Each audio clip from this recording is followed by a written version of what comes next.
गुरुदेव, हमारे घर में बार बार संकट आए तो हम पारसनाथ भगवान की पूजन करें या पद्मावती माता की? हाँ, देखिए, आप ही बताइए, प्रश्नकर्ता मिनी जैन नगला से, कि पार्श्वनाथ के ऊपर संकट आया तो पार्श्वनाथ ने किसको ध्यान किया? पद्मावती का ध्यान किया, उनकी पूजा की, कि उनने सिद्धों की आराधना पंच परमेष्टि के रूप में जो सिद्ध परमेष्टि उनके की? आगम उठाओ, उन्होंने उन्हीं की है। कोई भी आप सुनो, मानतुंग आचार्य के ऊपर आपत्ति आई। अब जब मानतुंग आचार्य महाराज के ऊपर आपत्ति आई, 48 तालों के अंदर काल कोठरी में जेल में बंद कर दिया, तो उन्होंने बताइए चक्रेश्वरी देवी की आराधना की कि आदिनाथ की आराधना की? आदिनाथ की। हमारे पूज्यपाद आचार्य महाराज की आंखों की रोशनी चली गई तो उन्होंने शांति अष्टक शांतिनाथ भगवान की पूजा की। उन्होंने वहाँ पर कोई वो मनोवेगा आदि उन चक्रेश्वरी माने उस यक्षिणी की पूजा नहीं की। जब हम भगवान की पूजा करते हैं तो अपने आप शेष जितने भी देवी देवता हैं वे सब चरणों में आकर सेवा में लग जाते और काम हमारा सफल करने लग जाते हैं। इसके लिए एक बहुत अच्छा उदाहरण है। ये बताओ, कोई व्यक्ति है जो अच्छा प्रतिष्ठित समाज का है, उसके घर में यदि हमारे देश के प्रधानमंत्री माननीय मोदी जी आ जाए, नरेंद्र जी, तो अब वो आ गए तुम्हारे घर में हैं, तो बताइए अब आपको तुम्हें अपने जो नगर के पार्षद हैं उनकी पूजा करना पड़ेगी, बुलाना पड़ेगा के नहीं? बोलो, नहीं। वे अपने आप आकर के तो उल्टी तुम्हारी सेवा में लग जाएंगे। इसी प्रकार जो जिनेन भगवान की पूजा करेगा तो ये पार्षद की तरह जो देवी देवता हैं वे अपने आप तुम्हारे सहयोग भी बन जाएंगे और सेवा में लग जाएंगे और तुम्हारे आगे पीछे घूमने लग जाएंगे। इसलिए आप जिनेन भगवान की पूजा करें, वही श्रेष्ठ माना गया है। तो वो देवी देवता अपने आप प्रसन्न होके तुम्हारी सेवा में लग जाएंगे। अगला प्रश्न लेकर के हमारे बीच उपस्थित हो रहे हैं साकेत जैन जयपुर से। गुरुदेव के चरणों में नमोस्तु करते हुए पूछ रहे हैं कि धर्म बड़ा है या धन? धर्म बड़ा है या धन? बोली के समय तो धन बड़ा होता है, बाकी समय धर्म बड़ा होता है।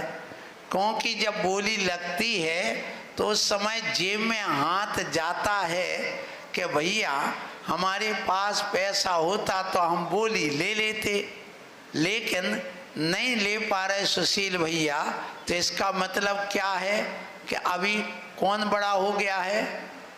धर्म नहीं, क्या धन बड़ा हो गया है। लेकिन वह धन आता किससे है? धर्म से। धर्म का अर्थ न्याय नीति, ध्यान रखिए, पुरुषार्थ, मेहनत, ये कहलाता है धर्म। अन्याय अनीति से यदि धन कमा भी लोगे तो वो धन नहीं कहलाएगा, क्योंकि वो धर्म के बिना नहीं आया, अधर्म से आया है। कभी भी छापा पड़ जाएगा, कभी भी तुम्हें जेल हो सकती है, कभी भी बदनामी हो सकती है। इसलिए धर्म से ही पैसा आता है, अर्थात न्याय पूर्वक अपने पुरुषार्थ करने से धर्म आता है। और ये न्याय और पुरुषार्थ ही धर्म है। इसलिए धर्म हमेशा बड़ा होता है और धर्म से ही हमें सब कुछ पुण्य अर्जन और पैसा का अर्जन होता है। सो आप न्याय नीति पूर्वक कार्य करें तो आपके पास धन भी आएगा और धन से ज़्यादा बड़ा धर्म होता है।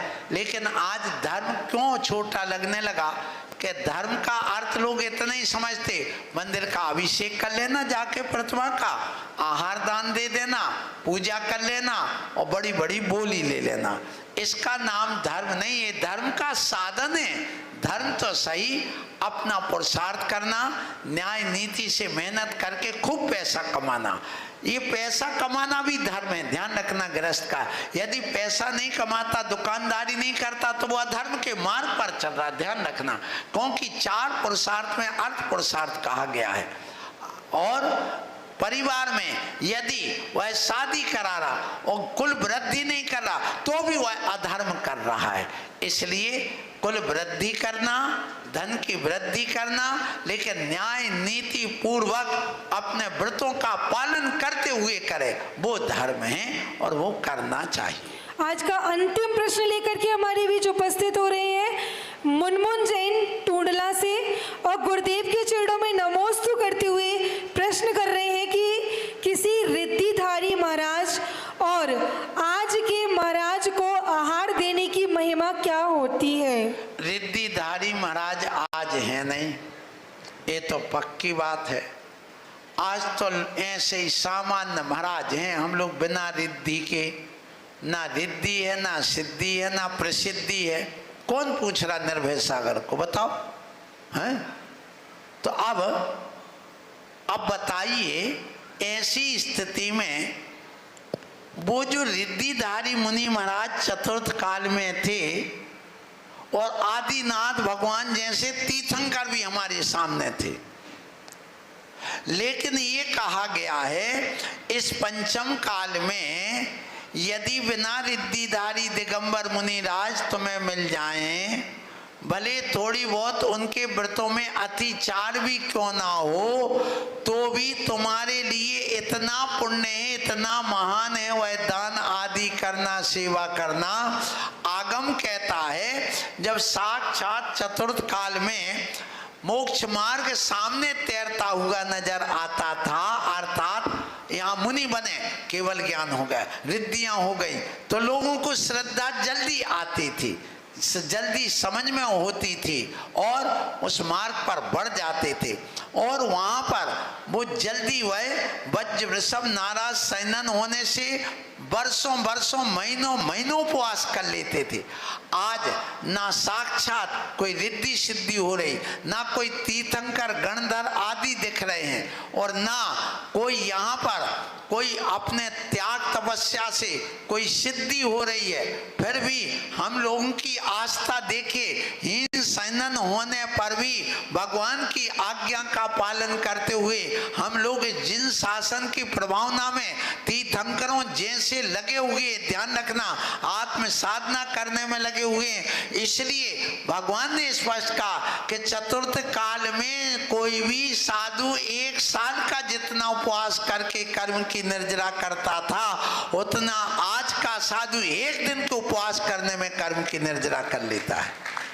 इसका मतलब ये हो गया, जब साधु इतनी निर्जरा कर लेता है, तो चतुर्थ काल में रिद्धिधारी मुनि को आहार देने में जितना पुण्य लगता था, उससे कहीं ज्यादा आज के मुनियों के आहार कराने में और उनकी सेवा करने में पुण्य लगता है। बस सम्यक दर्शन प्राप्त करके आस्था के साथ निर्दोष साधु की कोशिश करो देखने की, आपको उसमें पुण्य लग